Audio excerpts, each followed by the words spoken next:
This is Natanz, a nuclear facility approximately 200 miles from Tehran, and its goal is to develop Iran's first nuclear bomb. It's been built in the middle of a desert, under a thick layer of concrete, guarded by an entire army and completely cut off from the rest of the world. And Iran's efforts to get itself the bomb don't sit well with the United States, Israel, and a bunch of other countries in the region. Faced with this threat, some countries start a collective effort to find strategies and measures that could thwart Iran's ambitions. Of course, sanctions will affect us, but it only will delay our projects. After diplomatic efforts fail, the Allies zero in on another strategy. They create Stuxnet, the most powerful cyber weapon in the world. Stuxnet infected and damaged the Iranian nuclear program. Stuxnet is the first time where we've seen significant physical damage created by a cyber attack. Natanz is cut off from the internet. The only way to get any malware inside the complex is to find a person who would physically go into the facility and install it on a computer system. That person is a Dutch spy who delivered the malware to Natanz and enabled the whole operation. Here is the story of Eric Venckūnas, the spy behind Stuxnet.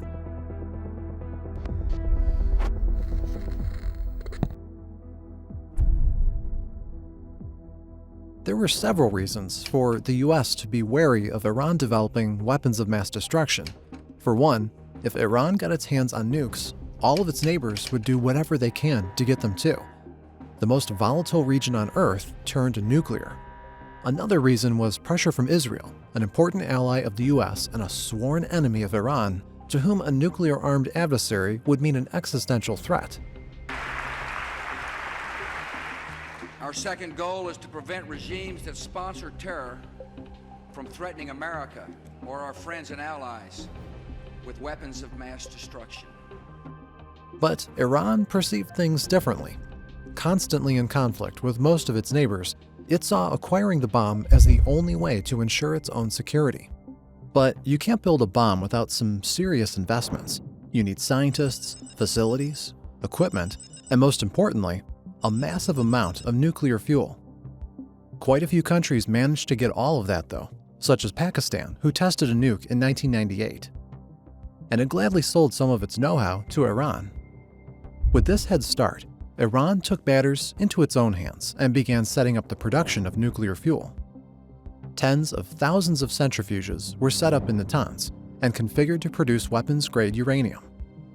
Initially, the Allies tried convincing Iran to stop the program, but by 2007, the only remaining option was to straight up fly in with bombers and level Natanz, which is what President George Bush seriously considered and rejected. By seeking weapons of mass destruction, these regimes pose a grave and growing danger. Such an attack would mean the start of another all-out war in the Middle East, and possibly beyond. But there was another option. For a few years, the NSA was exploring the scenario of disabling Natanz with a malicious program. The man in charge of that research was Keith Alexander, the first director of the NSA with a background in computer science and a knack for grandiose operations. Under his leadership, the agency kept collecting every bit of intel about the Iranian nuclear program. They even seized some Pakistani equipment sold to Libya and built a replica of Natanz to test the attack. Alexander's project was approved by George Bush in 2008 and called Operation Olympic Games. And its result was nothing but groundbreaking. According to numerous researchers, it was a cyber equivalent of the moon landing project. Revolutionary, stupendously expensive, and something we haven't seen ever since. It cost up to $2 billion and took several years to develop. It also used 4 unique vulnerabilities in Windows code. Even one of those is extremely rare to find and could cost millions on the underground market. And here's how it worked. The malware would infiltrate Natanz, stay hidden, and destroy the centrifuges by slowly, very slowly, spinning some of them out of control. In the span of several months, the rate of critical failure would slightly increase. Not enough to raise suspicion, but enough to throw a serious wrench into Iran's nuclear efforts. It was a genius solution to a difficult problem, but it had one fatal flaw: how to deliver a piece of malware to one of the most secure places on the planet. By the way, if you like this video, please like and subscribe so you don't miss our next one. Thanks. It was the air gap, the most basic and the most effective form of network security. It's when you literally cut off your computers from all external connections, so there's no physical connection between them and the internet at large. Natanz had an expansive and complex internal computer system, but that system was separated from the rest of the world by miles and miles of desert. To deliver malware into the facility, you had to get there physically. And if you had seen at least one spy movie, you know this is where handsome, smartly dressed people with a particular set of skills come in. The NSA needed a secret agent who could breach Natanz, but it didn't have one. Well, sure, the NSA had lots of special agents, but not the ones that can waltz in and out of a secret military facility in the middle of an adversary's territory. So, the agency shopped around for possibilities, and eventually found one. AIVD, the Dutch General Intelligence and Security Service. Basically, an equivalent of the CIA from the Netherlands. Being a close ally of the United States, it agreed to help sabotage Iran's nuclear program. It also had the perfect man to do that: Eric van Sabin, a 36-year-old engineer with an Iranian wife. Crucially, Eric worked for a Dubai-based company that regularly smuggled sanctioned equipment to Iran. He was recruited by the AIVD in 2005, becoming a mole for law enforcement in a company that regularly breaks the law. And in 2008, he got a special assignment. He had to pay a 10-day visit to Iran, ostensibly to visit his wife's relatives and celebrate the New Year. During that visit, something strange happened. Suddenly, Eric became nervous and scared to the point of panic. He got out of Iran as quickly as possible, as if somebody was chasing him. In retrospect, it was quite unusual for a man who had worked for a company that did lots of illegal stuff, and even more so considering that he spent years working undercover. Something during that visit scared him. Something he saw or experienced or did in Iran. We may never know for sure, but some sources indicate that visiting relatives was just a cover story.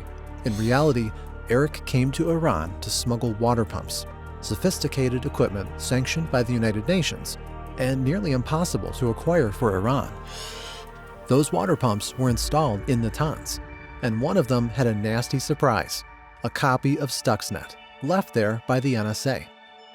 According to Dutch Special Services, the Americans didn't even notify AIVD about this mission.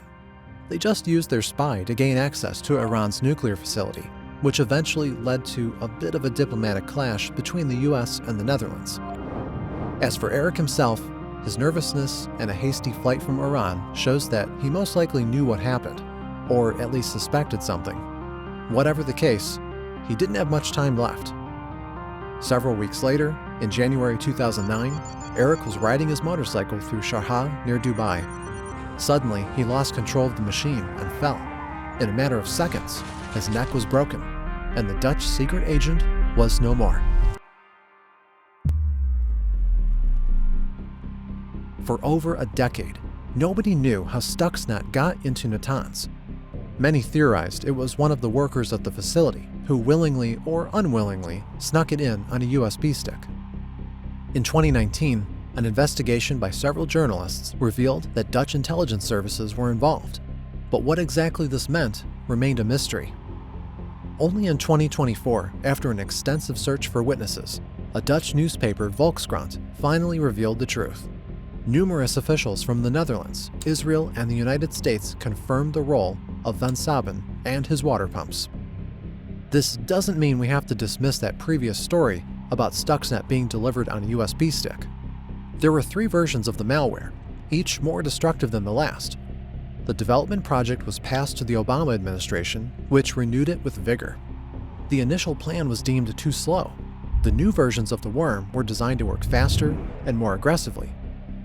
Van Sabin delivered just one Stuxnet version out of the 3. 2 more got into Natanz some other way, maybe through other agents, smugglers, or USB stick-wielding scientists. We may never know.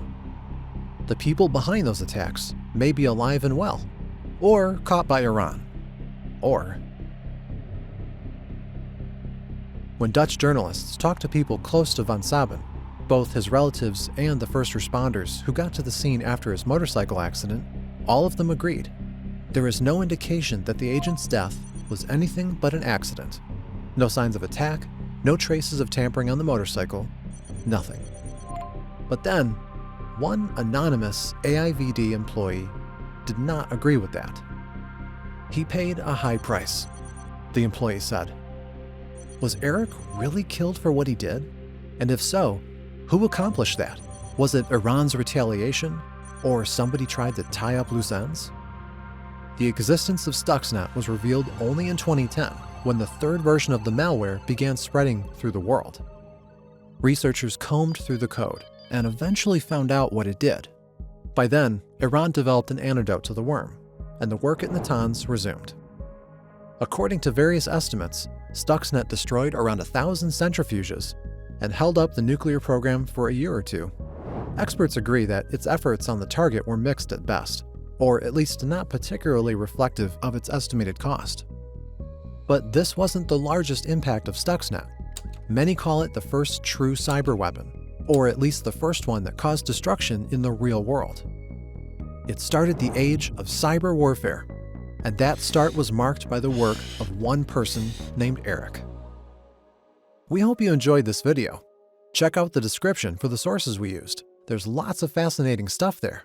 And if you'd like to see more videos about cyber warfare, cybercrime, and anything in between, we have playlists of videos that might scratch that itch. Thanks for watching.